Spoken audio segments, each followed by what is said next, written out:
All right, folks, back with Overtime on legal formation, talking about something very sensitive in the Tampa Bay area right now, which is insurance claims. We all know that we just got hammered by two of the worst hurricanes that have come through the state of Florida since Andrew rocked Homestead.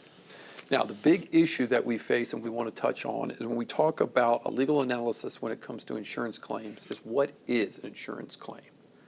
So when it turns to the actual legal component, the way you want to think about an insurance claim is that your homeowner's insurance that you have is an actual contract. So when you think of claims for hurricane damages, catastrophic events, when it comes to hurricanes, there's usually two types of insurance policies. One would be your flood, i.e. water intrusion of the home. Think Helene, massive storm surge came in, flooded homes, created damage, right? Ate drywall up, ruined furniture, home contents.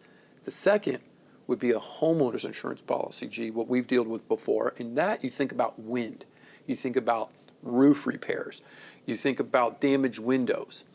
And the idea is that when you're thinking about insurance claims, Garrett, and this is how I think about it from a legal standpoint, it's a contract, meaning an obligation for the insurance company to repair or make claims. So a lot of times we'll get phone calls that say, well, Rob, where does the insurance come in when I actually need a lawyer? And my mind comes in two different scenarios. One, when they deny a claim, where they say, no, I don't think the terms of your insurance policy cover this damage. A lawyer may look at it and say, no, we disagree. That forms the basis of a breach of contract, i.e. I contracted with you to insure my home, and now you're not covering my claim. Or number two, a lot of people don't know, is when they undervalue the claim of damages. Meaning, okay, hey, look, you say that it's insurance company, it's $35,000 to repair, renovate the home because of the flood, but my contractor says it's $125,000. I have $250,000 worth of insurance. You're not giving me my full benefit. That results in the need for legal action in terms of a lawsuit. A lot of people think, well, why is the lawsuit? It's nothing more than a breach of contract. So you want to say, hey, I have a contract with this insurance company. You're refusing to pay. Now we have to sue. Now comes the little dirty secret in the state of Florida. And my note G says, one way, attorney's fees, and the end of it. In my opinion, who did that give all the power to? To the insurance companies. And what are we talking about? We're talking about December 2022. Florida holds a special session. A lot of people don't know about it. Now, I think our governor's done a heck of a job in terms of the response and the recovery effort. But this is where I think Florida's little dirty secret. This is where I think, Garrett, the chickens are coming home to roost. People are going to look up and they're going to find out that in December of 2022, there was a Senate Bill 2A.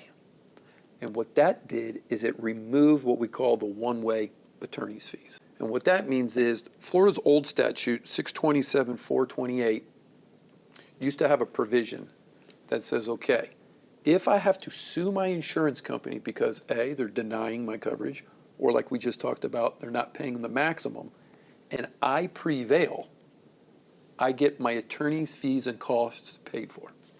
Well, what happens, G, when the statute gets modified, changed by Florida's Congress that says we're now removing the attorney's fees provisions? Yeah, the homeowner in this situation is left with a situation where they may get a recovery, and they need all that money to fix their home, but they can't because they have to pay the attorney's fees to their attorney who helped get them that money.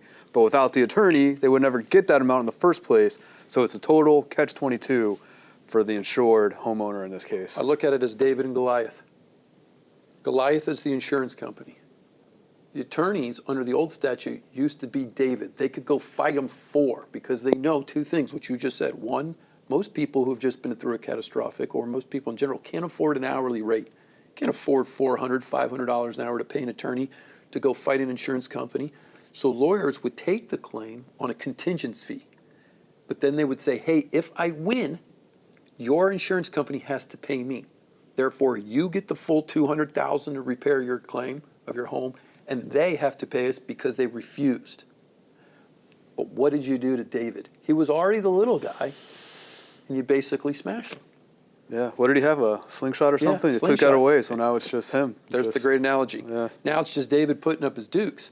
So what Garrett just said is, let's say the homeowner says, okay, I got $200,000, Rob, that they're not paying. So you're telling me you either have to take a contingency, let's say 30, 40% of the recovery, or I have to pay you an hourly rate. That's right.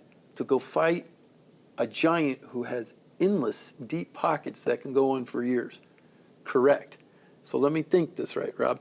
So Rob, if it's 200K, but you take 80 of a recovery, how am I going to have enough to fix my house? And the answer is, You're not. you're not. And why? And this is what we're trying to get out to the public. Back in December of 2022, special session, the legislature in the state of Florida removed the attorney's fees. The concept, or what they sold to the public, was the insurance industry was, and claims were running rampant in Florida, a bunch of fraud. The reality is, in my opinion, this got pushed by legislatures who worked for insurance companies, who were paid by insurance companies, i.e. not legally, but literally as lawyers for insurance companies. They ran these bills down their throat, and now what's going to happen? It gives all the power to the carriers. Insurance companies are going to be able to bully the homeowners, because what recourse do they really have if David can't go fight Goliath? Yeah, and it's going to have to be a cost-benefit analysis for each Everything. case to see how they can make it work. And, you know, a lot of times it's just not going to be there for the incentive is not going to be there for the homeowner to keep going. So they're going to take settlements that aren't compensating them for their loss completely. And Either way, it's going to not compensate them completely. Every ethical So- lawyer is going to have to break it down from exactly what you said, a cost benefit, to say if you move forward, you may not even be in a better position, because the lawyer's got to be able to pay their staff, they're experts, they have to be able to battle an insurance company for 3 years. It's a slow process, so they may end up having to take short settlements, which only helps the insurance industries. Yeah, they're putting the burden back on the little guy. So And that's where David just continues to get crushed. That's why we got to go to the polls. That's why you got to talk to your legislatures. You got to say, this is not good for Florida. But that's our overtime segment on legal formation, talking about insurance claims, pressing issues right now with Helene, with Milton. At the end of the day, all we can do, man, love your neighbor, help your neighbor, work through this thing together. We appreciate all the love and support. Punch that subscribe, hit that follow. We appreciate the positive feedback. It's a lot of fun for me and Garrett just to get out of our litigation world for a little bit of time, talk football, and then talk a little bit of overtime legal analysis. We'll see you in week 8. Let's go, Bucks. it's a wrap. Luker, take us home. That's a good one.